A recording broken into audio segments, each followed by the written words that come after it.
Kaylee's remains were found about 4 blocks from the home of the toddler's grandparents, Cindy and George Anthony. Now, Casey was living at the house when Kaylee was living at the house when little Kaylee was a toddler and vanishing this past summer. Moments ago, the Anthony's lawyer, Brad Conway, went on the record. Orient us, where are we right now? We're in front of George and Cindy Anthony's home on Hope Springs Drive.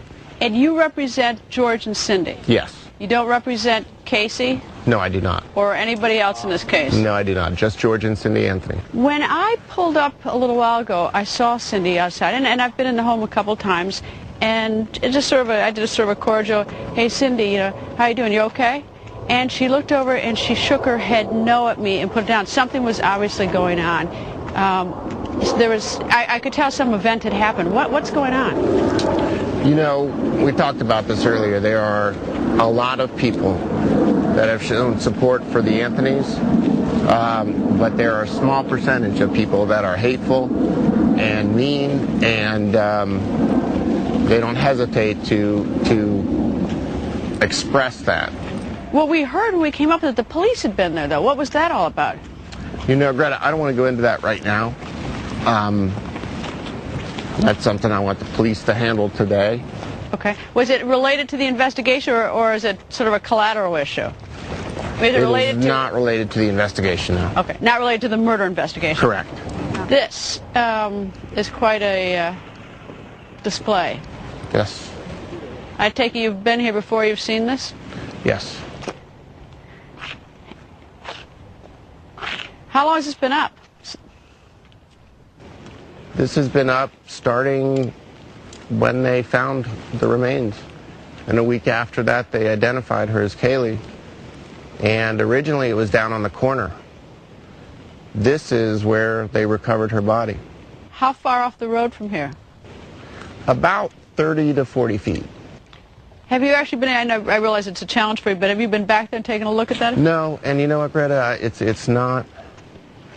I've looked because I have to. It's my job, and I need to know what's going on and where it's coming from. But in terms of being here, it's not a place that I really want to be. This is the life of a little girl that's been lost, and it's a tragedy for everybody, but especially Kaylee, obviously. So to be here is it's a little bit difficult. Have your clients been down here? No. They've never seen this? They know about the memorial, and when it was down on the corner, they did see that. But no, they have not been down here.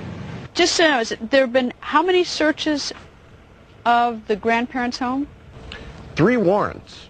And there were also, the Anthonys cooperated. So they gave items that were requested from the beginning. So after they found the remains, there were how many official searches after the warrants? 2.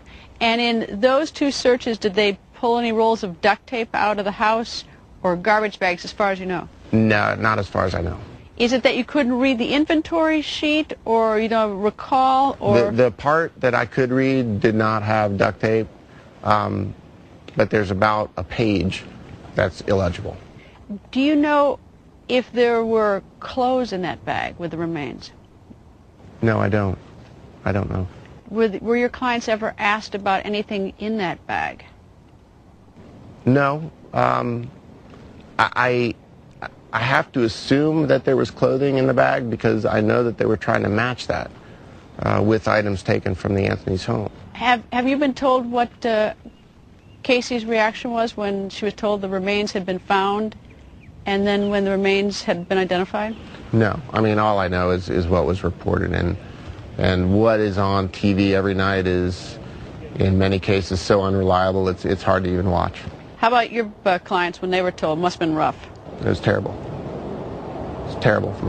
And they were flying back from California when they were notified that remains had been found. And then a week later, she was positively identified, and it was a terrible moment for them. Who told them? Did the sheriff's office come over as a courtesy and tell them in person, or did they hear it from us in the media? No. The sheriff's department was very compassionate. Normally, the sheriff's department would have notified them in person, but what we worked out is that they would call me, and I would tell the family. So you had to tell them? Yes.